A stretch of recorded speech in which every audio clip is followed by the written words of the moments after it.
करनाल के कैमला गांव में दहेज प्रथा पर प्रहार करते हुए मिसाल पेश की गई। मास्टर नरेंद्र सिंह की बेटी सपना उर्फ सिल्की की शादी डाबरथला निवासी सुभाष चंद्र के पुत्र अशोक कुमार से बिना दहेज के संपन्न हुई। यह विवाह सिर्फ 1 रुपया और एक जोड़ी कपड़े में हुआ, जो समाज को सशक्त संदेश देता है। सपना और अशोक दोनों पोस्ट ग्रेजुएट है। सपना ने एम.कॉम किया है और अपने घर के स्कूल में पढ़ाती थी, जबकि अशोक एमबीए करने के बाद ऑस्ट्रेलिया के सिडनी में कार्यरत है। सपना के पिता ने बताया कि लड़के वालों ने शुरुआत में ही दहेज लेने से मना कर दिया था। उनकी इस सोच ने प्रेरित किया। उनका मानना है कि दहेज मुक्त शादियां बेटियों के परिवार पर आर्थिक बोझ कम कर सकती है और इस कुप्रथा को समाप्त करने में सहायक हो सकती है। ना देने की कसम खानी चाहिए। तो जो लड़का है वो कहाँ पर काम कर रहा है अभी? सिडनी में है अभी। क्या नाम है इसका? अशोक है, पिता का नाम सुभाष चंद्र है, गांव डाबरथला नीलोखड़ी में। तो स्टडी की बात की जाए, क्या कुछ किया हुआ है? एमबीए के बाद वहाँ इस टाइम में ना किसी कंपनी में काम करता है। लड़की का क्या नाम है? सपना सिल्की कहते हैं जी। तो इसने क्या कुछ किया हुआ है? सब एम.कॉम बी एड। एम.कॉम किया था। तो पहले जैसे आपका स्कूल है, क्या वहाँ पर भी पढ़ाती थी सपना? हाँ, पहले +2 तक वहीं पढ़ी, उसके बाद ये 1 साल से अपने स्कूल में पढ़ाती थी। जी। तो क्या सोच विचार किया आपने? क्या परिवार वालों से बात की थी इस बारे में कि हम दहेज के खिलाफ? नहीं, उन्होंने अपने आप ही जवाब दे दिया। अपने आप जवाब? हाँ। तो वे दहेज के खिलाफ थे? हाँ, वो दहेज के खिलाफ। सपना के चचेरे भाई कुलदीप ने कहा कि पढ़ा लिखा समाज ही ऐसी सोच को बढ़ावा दे सकता है। उन्होंने गर्व व्यक्त करते हुए कहा कि ससुराल वालों ने सिर्फ 1 रुपया लिया। उन्होंने यह भी कहा कि यह शादी दहेज प्रथा के खिलाफ एक मजबूत कदम है, ताकि अन्य लोग भी ऐसी पहल करें और बेटियों की शादी के समय अनावश्यक आर्थिक बोझ से बच सके। हमें भी जानकारी मिली है कि दहेज नहीं दिया गया यहाँ से। हाँ जी, बिल्कुल आपको जानकारी बिल्कुल सटीक मिली है जी। जी। जो लड़का है जी हमारा, ये दूल्हा है, जो इसका नाम अशोक है जी।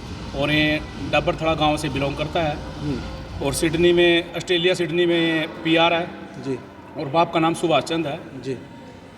देखो, एक माता पिता जो होते हैं अपनी बेटी को अपना सब कुछ देने के लिए तैयार होते हैं जी।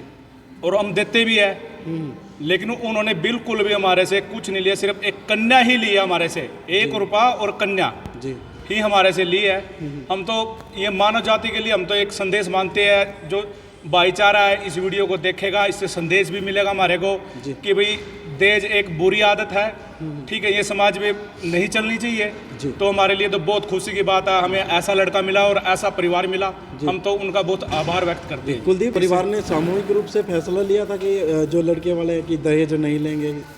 देखो जी, लड़के वालों की तरफ से हमने बिल्कुल, देखो माता पिता तो हर चीज़ देने को लिए तैयार होता है अपनी बेटी को जी, लेकिन उन्होंने हमारे से ये बोला हम सिर्फ कन्या ही लेंगे, इसके अलावा हम बिल्कुल कुछ भी नहीं लेंगे। जहाँ तक जानकारी मिली है, दोनों ही परिवार संपन्न है। बिल्कुल जी। देखो यही तो फायदा होता है ना जी। देखो वो परिवार भी एजुकेटेड है, ये परिवार भी एजुकेटेड है, तभी तो हम इन बातों को समझ पाते हैं जी। कई बातें होती है कि जो रूढ़िवादी होते हैं इन विचारों को नहीं समझ पाते वो जी। उनको लगता है, जैसे हमने देखे भी है, कोई 4-5 किले आते हो बोलते हम गाड़ी लेंगे।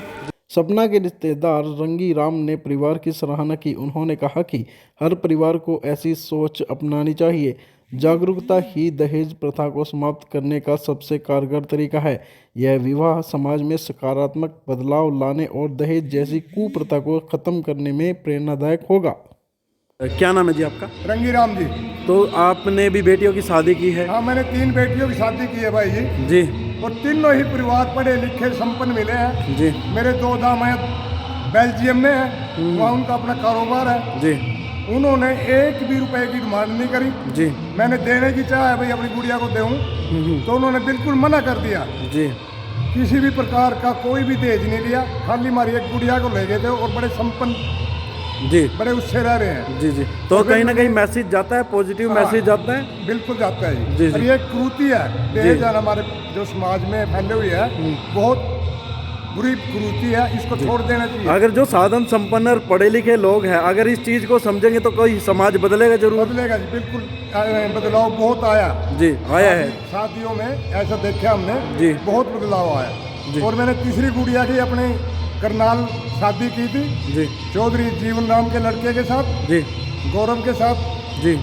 तो उन्होंने तो बिल्कुल ही ऐसा कर दिया कि भाई हमने तो एक गुड़िया के सिवाय 1 रुपया भी नहीं लेना। जी जी। उन्होंने 1 रुपये की भी डिमांड नहीं करी, ना ही लिया। तो समाज को अच्छा संदेश गया है। पूरे गांव में मेरे इस चीज़ का संदेश गया था, पूरी ही बिरादरी में, समाज में बहुत बढ़िया संदेश गया जी। जी धन्यवाद। धन्यवाद।